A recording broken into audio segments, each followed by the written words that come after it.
Assalamualaikum, salam sejahtera dan salam Malaysia Madani. Saya wartawan Nur Fatihah binti Kamaluddin dari Berita Sri Kandi bersama rakan wartawan saya, Saudari Nurul Ulia binti Nordin. Mari kita sama-sama merungkaikan isu-isu pengamal media yang melanggar etika kewartawanan di dalam negara dan juga luar negara. 1, 2,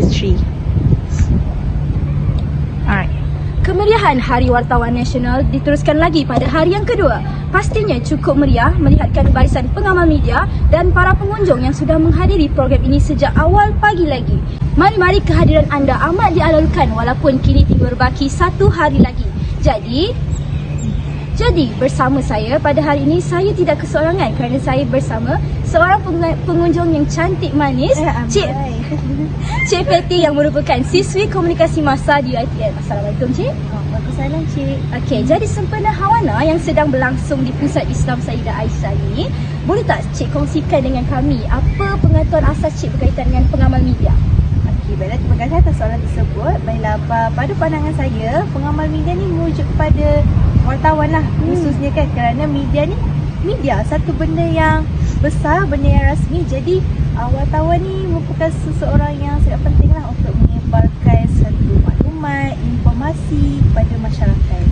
Okey, betul sekali pandangan yang diberikan Cik. Dan sebenarnya kenapa Hawana ini kita sambut, kita raikan adalah sebagai manifestasi pengiktirafan kepada institusi kewartawanan tanah air serta menghargai para wartawan yang banyak menyumbang jasa dalam bidang ini dari segi penyampaian maklumat seperti Cik Fatty katakan tadi, serta mendidik rakyat melalui penceritaan dan pemberitaan mereka. Jadi Cik Fatty, ada beberapa lagi soalan yang saya tanyakan? Boleh Cik. Okey, jadi adakah Cik gemar akan bidang ini? Ya, saya gemarkan. Cik nak jadi apa kalau dalam bidang ini? Sekiranya diberi peluang, memang saya nak jadi wartawan. Sebab saya memang minat untuk mengupas satu benda tu. Dan saya rasa satu kepuasan lah macam apabila kita dapat sebarkan sesuatu maklumat tu, hasil carian kita. Betul. Jadi dalam menjadi seorang wartawan yang berkaliber, adakah Cik tahu bagaimana ataupun apakah garis panduan yang perlu kita ikuti? Okey, garis panduan yang perlu kita ikuti ialah yang pertama sekali, seorang wartawan tu dia perlu jujur.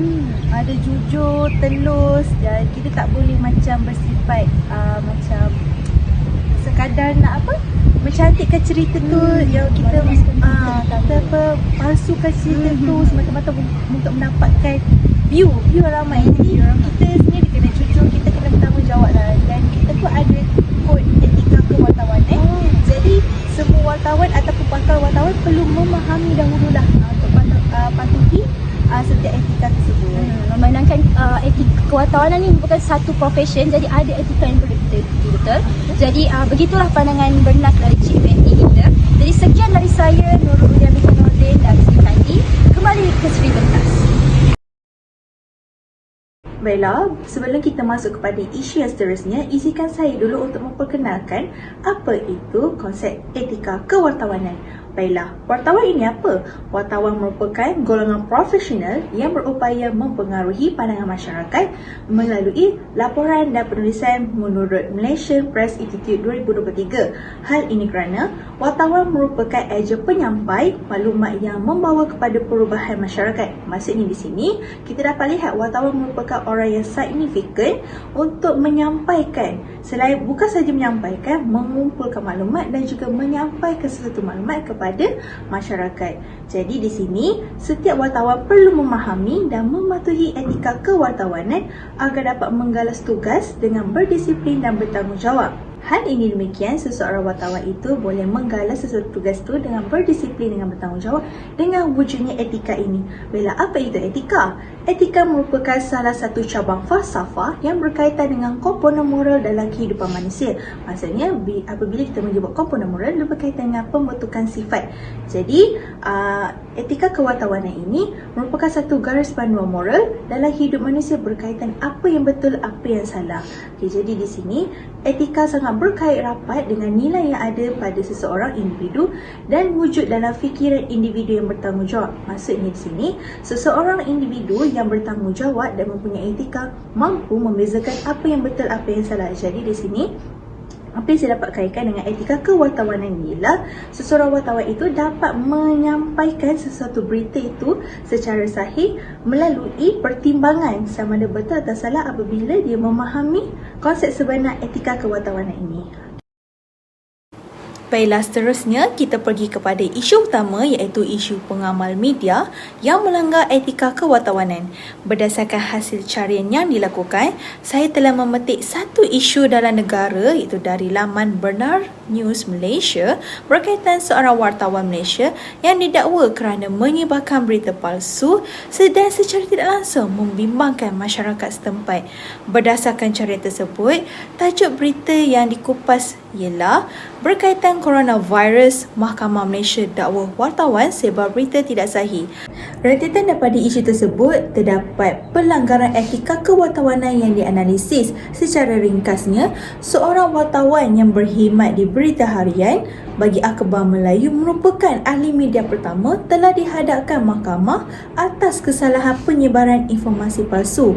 Ibu Yati atau nama sebenarnya ialah Wan Nur Hayati Wan alias didakwa mengikut Seksyen 505B Kanun Keseksaan kerana memberi kenyataan atas niat menimbulkan ketakutan dan kegusaran awam di Mahkamah Magistrate Kuala Lumpur.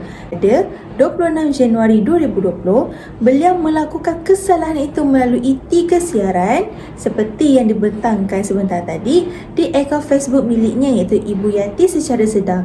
Jadi berdasarkan tindakan beliau tersebut, beliau boleh dikenakan hukuman penjara selama 2 tahun atau denda atau kedua-duanya sekali sekiranya didapati bersalah. Namun, dalam kes ini, Ibu Yati mengaku tidak bersalah dan menetapkan jaminan sebanyak RM4,000 dengan seorang penjamin bagi setiap pertuduhan sebagai sebutan semula kes. Baiklah, berdasarkan isu tersebut, pengajaran yang boleh diambil ialah seorang wartawan ataupun seseorang pengamal media itu perlu memahami undang-undang dan peraturan negara terlebih dahulu kerana ia berkait rapat dengan profesion mereka.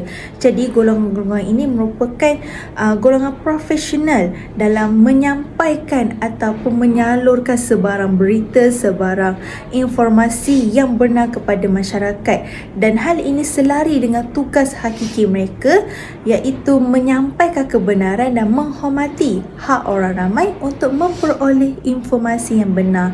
Jadi di sini, sekiranya berita yang dilaporkan mempunyai unsur kenyataan khianat atau berita angin maupun berita palsu, tindakan Akta Kanun Keseksaan Seksyen 505 boleh dikenakan sama ada dihukum penjara, didenda atau kedua-duanya sekali.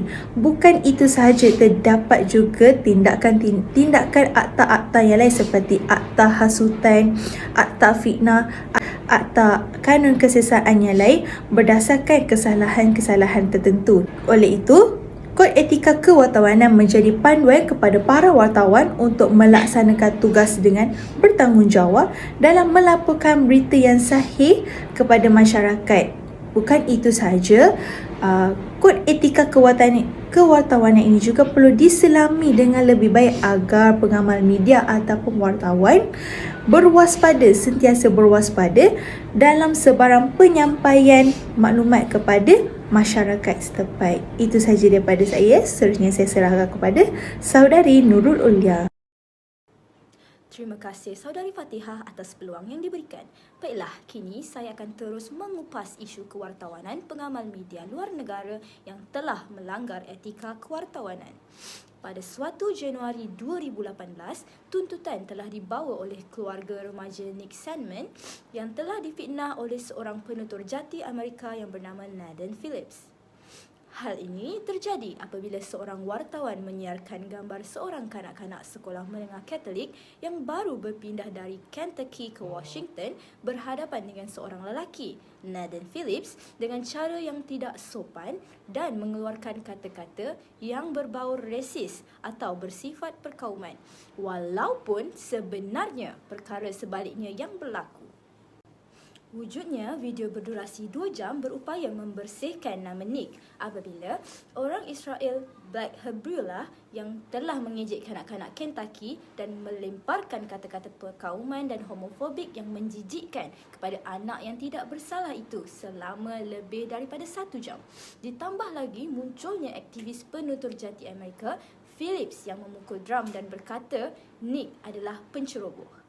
Hasil artikel dan laporan CNN yang bertajuk seorang kanak-kanak yang diilhamkan Trump tidak hormat dan meludah ke muka seorang lelaki tua telah tersebar dan menyebabkan Nick Sandmann dikecam seluruh dunia. Sama ada pakar TV dan cetak, selebriti maupun beberapa ahli politik mempamerkan kebencian terang-terangan kerana tidak menghormati Phillips yang menggembar-gemburkan dirinya telah berbakti kepada negara sebagai veteran Amerika pada Perang Vietnam yang ternyata juga merupakan kenyataan yang tidak benar. Dapatan akhir, 18 bulan selepas hari malang itu, CNN mencapai persetujuan yang sama pada Januari mengenai saman libelnya yang bernilai $275 juta, manakala Washington Post telah mengakui tidak melakukan kesalahan tetapi telah bersetuju dengan penyelesaian a secret out of court settlement, iaitu penyelesaian rahsia di luar mahkamah dengan Nick. Apa itu saman libel? Libel merupakan salah satu kategori fitnah seiring slander. Libel berlaku apabila pernyataan fitnah dibuat melalui bentuk tetap. Contohnya, catatan media sosial, artikel, laporan surat khabar, email atau rakaman video seperti isu yang telah saya bangkitkan sebentar tadi. Terdapat 3 kriteria yang harus dan telah dipenuhi kes Nick Sandmann ini dalam mengajukan tuntutan fitnahnya, iaitu yang pertama, pasti ada unsur fitnah yang akan menjatuhkan reputasi anda ataupun Nick di mata orang ramai.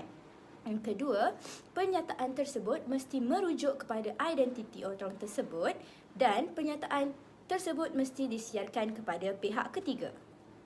Secara kesimpulannya, wartawan dari akhbar CNN dan Washington Post telah jelas melanggar 3 daripada 4 etika yang digariskan SOJ, iaitu Society of Professional Journalists, iaitu Seek Truth and Report It, iaitu mencari kebenaran dan melaporkannya. Di sini, mereka tidak mengesahkan maklumat terlebih dahulu sebelum melaporkannya. Lebih teruk lagi, mereka telah memutarbelitkan fakta atau konteks yang dapat dilihat dari segi visual. Mereka seterusnya melabelkan ilustrasi dan lakonan seperti itu dengan tidak jelas.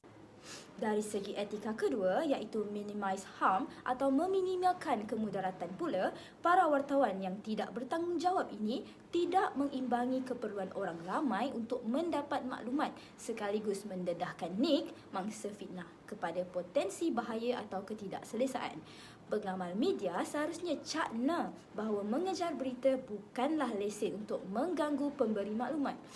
Akhir sekali, etika yang telah dilanggar berdasarkan isu ini ialah mereka tidak berupaya bertanggungjawab dan telus dengan berita yang disampaikan, atau dalam bahasa Inggerisnya, melanggar etika be accountable and transparent. Sebagai contoh, Washington Post tidak mengakui kesilapan dan membetulkan pernyataan dengan segera dan jelas. Tuntasnya, hasil kupasan isu-isu pengamal media yang melanggar etika kewartawanan ini menarik untuk dihuraikan sebagai suatu langkah membendung amalan kewartawanan yang tidak berautoriti. Ditambah lagi dengan kehadiran wartawan jadian yang tidak mempunyai kelayakan. Pengamal media seharusnya mempamerkan sikap yang mampu dihormati dan dipercayai dalam menarik rakyat memilih berita yang sahih. Oleh itu, sampai di sini sahaja siaran Seekandi pada hari ini. Sekian